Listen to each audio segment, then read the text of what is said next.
What's going on, everyone? And welcome back to episode 2 of season 2 of Fantasy Gods. As always, I'm Brett Chaves. Alongside me is Ben Pope. Mr. Pope, yes, Mr. Pope. I've just announced you as Mr. Pope. Fantastic. You keep saying it, too. I know. It feels awesome. A lot of risers going into this week. Week 5 as of this recording. And through the past 4 weeks right now, there's been a lot of players that have really surprised us so far and have sort of put up performances that we didn't really expect. And will they continue them as the season goes on is the big question. Yeah, for sure, Brett. I think there's a lot of different players that we could definitely talk about over the next couple weeks that might be on the rise. So we're actually going to be covering one at each position. Myself, I'm going to be taking the quarterback and the wide receiver position, and we'll turn over to Brett for running back and tight end. So I'll start off here in the quarterback side of things. And I have the newly minted quarterback for the San Francisco 49ers, Trey Lance. Has not been confirmed as the starter just yet by Coach Kyle Shanahan, but it's very likely that he will be taking the reins this first week against the Arizona Cardinals, which 4-0 squad, it's going to be a tough one. But I have a lot of faith in Trey Lance. Actually came in during the third quarter against the Seattle Seahawks last week and put up nearly 25 fantasy points in half of a game, which a lot of that coming through his rushing game, which is really impressive.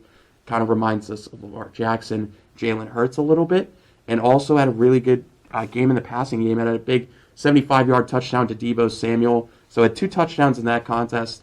50% completion can go up. So I'm expecting a lot out of Trey Lance. That rushing upside really gets him going in the positive for me, and especially the matchups are going to be a little bit tough. He's got Indianapolis, Arizona, like I mentioned, Chicago, and a bye week coming up, but with that rushing upside, I honestly think he could be a solid quarterback one for many teams. Yeah, I 100% agree. I mean, the fact that you have him as a dual threat QB on the rush and the pass just provides a lot more upside for Trey Lance. Obviously 6 points if he gets a rushing, 4 for a passing in most leagues. So if he can perform like he did in last week's performance, I think we're going to see a lot of Trey Lance, and especially fantasy playoffs, going forward. So I'll take it over to running back now, and I have chosen Leonard Fournette, the running back from Tampa Bay. Fournette's had a slow start to 2021. Hasn't really performed the numbers that he did when he first came into the league with Jacksonville, but he had 20 attempts on the ground for just a little under 100 yards rushing and put up just over 16 points fantasy. And just looking at Fournette's production right now, he's getting a lot more touches than Ronald Jones is in the Tampa Bay backfield. And with Giovanni Bernard hurt, this is definitely a telltale sign that this is pretty much Leonard Fournette's backfield to lose. And Tom Brady certainly seems to like him a lot, so if you have him in fantasy leagues or if he's on your waiver wire by some odd chance, pick him up, as he definitely might be a viable flex option going forward. Yeah, definitely. I think you can value any team on a strong offense like Tampa Bay, especially a running back that can catch the ball like Fournette does.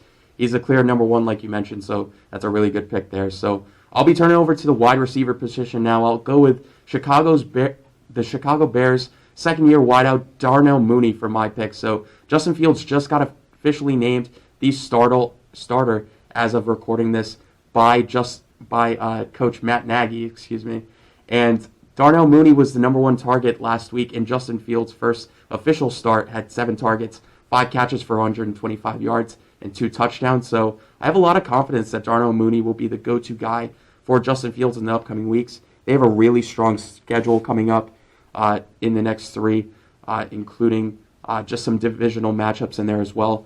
Allen Robinson has kind of fallen off in the last couple weeks, especially this entire season. Not been the draft pick that a lot of people thought he was. So I have a lot of confidence in the second-year wideout from Tulane, Darnell Mooney, to take a little bit of an uptick with Fields now as the official starter. Yeah, that's a great pick, especially looking at Mooney's upside, especially a younger receiver. And Allen Robinson hasn't really performed to the expectations yet, so look for Mooney to sort of provide that young-to-young connection between him and Fields. And moving to our last position here, tight end, I have Dalton Schultz from the Dallas Cowboys. Bit of a surprise guy that really a lot of people didn't see this season being a really quality fantasy tight end, but Dak Prescott seems to like Dalton Schultz. He's had just over 3 weeks now, over 10 fantasy points apiece, which as a tight end is pretty valuable in depth leagues, 12, 16-team leagues. So Dalton Schultz should be definitely someone to look at going forward if you want to trade for a low-end tight end like Dalton Schultz. That's definitely an option as well. Blake Jarwin should get some action there, here and there, but Dalton Schultz seems to be the number 1 tight end in Dallas and should be probably a top 7, top 8 tight end going forward. Yeah, he's honestly surprisingly been the number one target over these past couple of weeks in kind of blowout games for the Cowboys, but really impressive what we've seen from Schultz, especially when they're kind of going to that run game a little bit more. So I like the pick. All right, so that's going to wrap it up for episode 2 this season of Fantasy Gods. As always, my name is Brett Chaves. And I'm Ben Pope. And as always, Keep calm and play fantasy.